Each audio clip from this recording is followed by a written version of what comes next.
Boa noite, Rosana. Boa noite, Cadu, Rosane, Ellen, Sheila, as intérpretes aí. Eu sou Denis, acho que estão me ouvindo, né? Sim. Eu sou Denis, como a Rosana já vem dizendo, né? Sou do curso de agroecologia, que faz esse regime de alternância e,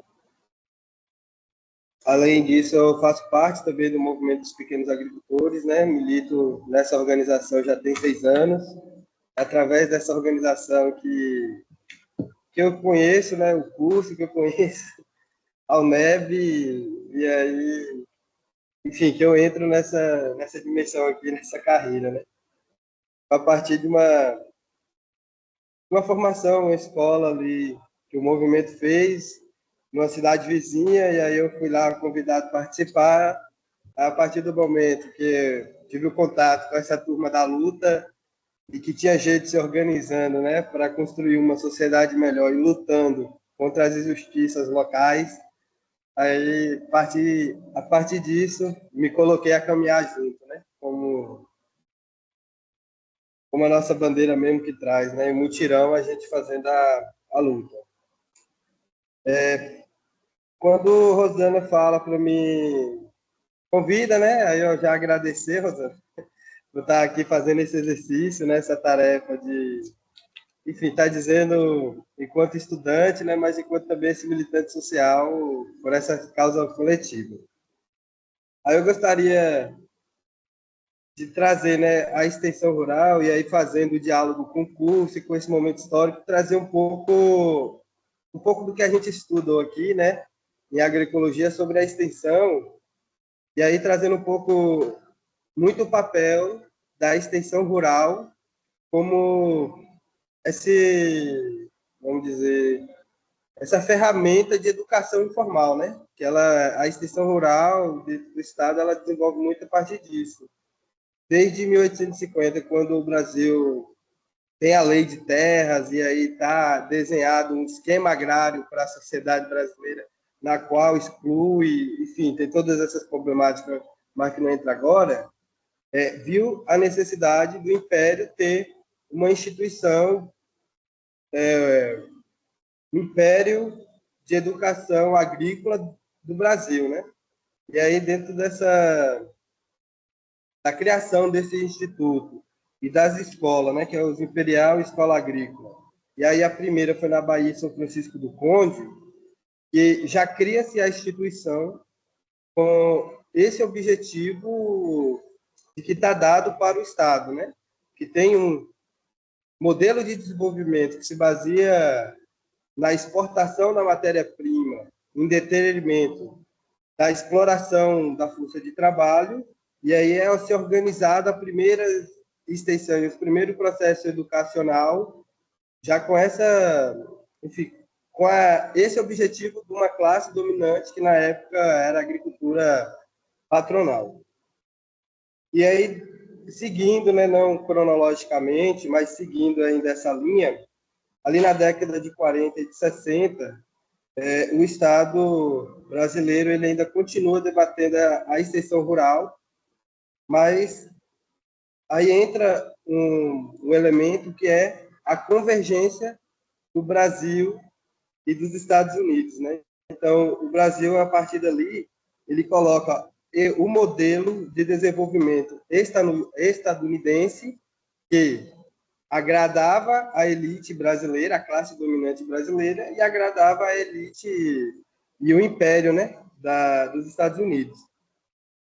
Aí eu estou colocando isso e dizendo sobre a extensão rural, né, porque ela é construída a partir de um objetivo de desenvolvimento econômico e social.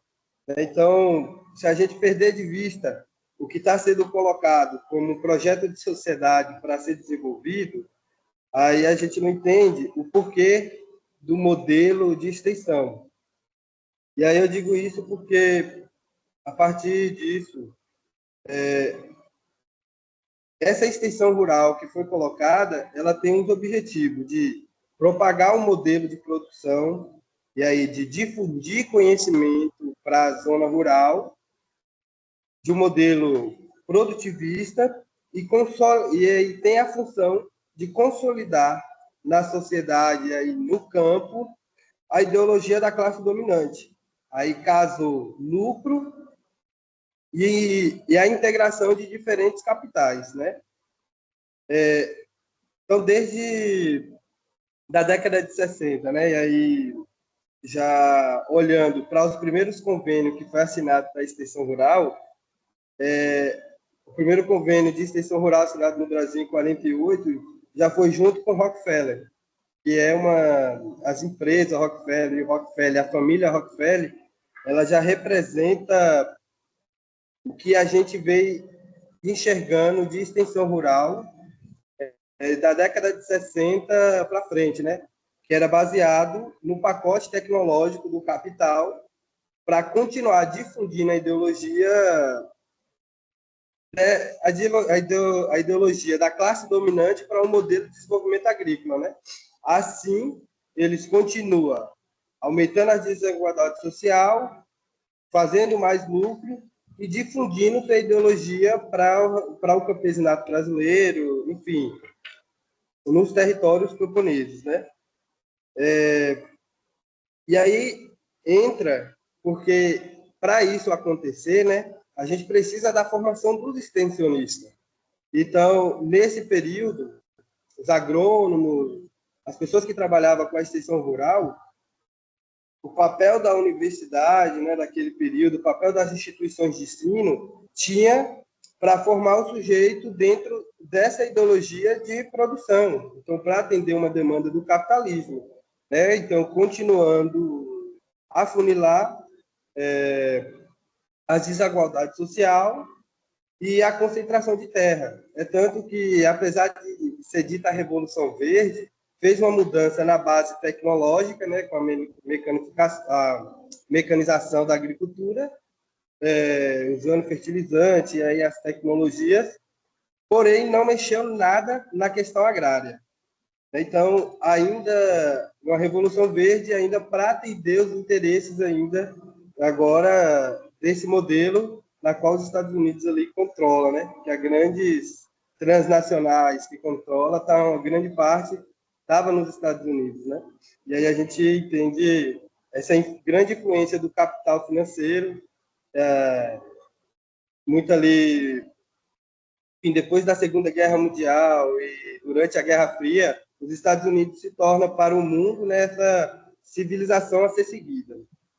E aí, por que dizendo isso? Porque tem uma construção da consciência social aí que ela está voltada a atender os interesses de negócio, né? Atender o interesse do capital. E aí, em 83, durante a ditadura militar aqui no Brasil, Paulo Freire já fazia exilado, inclusive, ele já fazia uma crítica, né, sobre a extensão que era dita aqui no Brasil. E aí ele coloca essa extensão rural do capital como na onde o sujeito ali, o estudante, o universitário, enfim, o técnico, ele se coloca enquanto sujeito e nessa visão o camponês ele se torna objeto. Então não tem uma relação de diálogo. É uma pessoa que sabe, que no caso a pessoa que vem da universidade que sabe, e o que não sabe, que é o camponês, as pessoas que estão ali na zona rural. E aí o Paulo Freire coloca que essa extensão desse modo, ela é uma invasão de cultura, né? Ela nega o modo de existir, o modo de produzir dos camponeses, das camponesas, né? Então tem aí um contexto na qual esse modelo ele influencia, né? E aí dizendo esse contexto, porque a minha tarefa enquanto estudante aqui, né, é trazer um pouco da importância da extensão rural que a UNEB hoje ela vem promovendo, né, com essas parcerias junto com as demandas social, porque aí está dividir aqui, né, se coloca uma coisa que divide que extensão você faz, né? Então, essa que eu estou dizendo que o capitalismo fez, né, e aí influenciou nas universidades, é uma extensão que a demanda ela parte de cima e aí quem está embaixo que se vire, né? Vamos dizer assim, bem, enfim, uma expressão que eu encontrei agora. Mas é para dizer isso, né? Que ela vem de cima para baixo e entende a universidade enquanto sujeito e o restante como objeto. Ou seja, que já tem quem saiba tudo do mundo e o restante precisa de que vai lá e projetar esse conhecimento. Então, quando a, a extensão rural, né, ela formaliza e ela cria essas parcerias com os movimentos sociais, atendendo a demanda da sociedade, ela faz um processo contrário, mas não um processo de que agora quem está embaixo manda e decide o que está na instituição, né? Que a instituição ela continua sendo a instituição do Estado, que tem seus objetivos e seus modos de operar, né? Mas que agora aí se cria um diálogo entre a demanda da sociedade, né, e o objetivo da instituição enfim, a natureza da instituição do seu trabalho, né? E aí aqui a gente encontra o diálogo. A universidade agora ela faz o exercício de confrontar um pouco, que é isso que eu coloquei lá atrás, né, que ainda continua em outros espaços, mas que dentro desse espaço, do lugar que eu fiz, por exemplo, né, do curso de agroecologia e os trabalhos de extensão que vem sendo desenvolvido, o Sim Eu Posso, ele já tem essa outra perspectiva que dialoga com as demandas da sociedade e ela é construída, né? O processo se constrói para atender essas necessidades sociais que tá colocada, né? Então aí agora você não tem mais uma relação de sujeito e objeto, de quem manda e quem obedece. Agora você tem a relação de dois sujeitos que pensam e que agora constrói o conhecimento e constrói as alternativas, pensa sobre os problemas e a partir dessas necessidades se cria uma organização, né? Aqui a gente traz, né, a formalização e a organicidade. Aí, quando traz a organicidade, para a gente estar no movimento, aí a gente já pensa, para que termo é esse, né? Que é essa organicidade? A gente tem uma necessidade, nós somos coletivo, então, são diferentes espaços, instituição estadual, organizações da sociedade civil, e a gente agora tem um objetivo comum, né? Por exemplo, aí, que foi o caso da alfabetização, né, da população. Então, a partir disso, a gente agora vai decidir a forma que a gente chega com esse objetivo, né?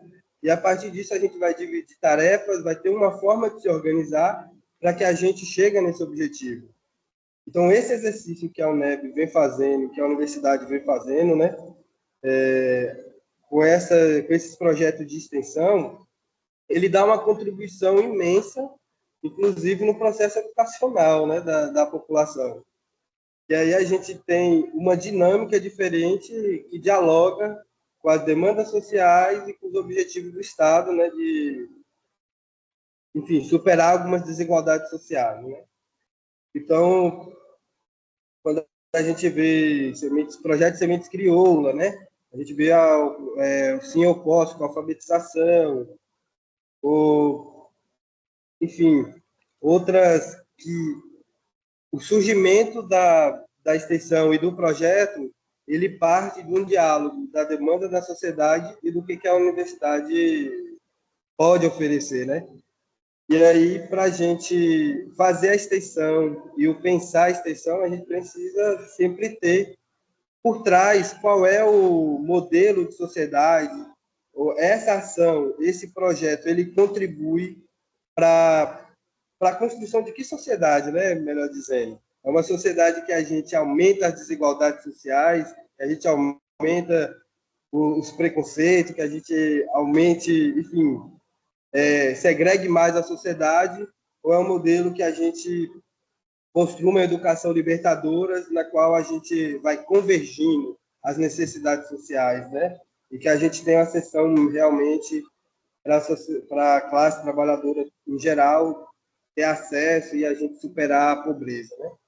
Então, é dentro desse olhar, enquanto estudante e também militante, né, de um movimento que luta pela soberania alimentar, que eu vejo essa importância, né, da extensão rural para a construção da sociedade melhor.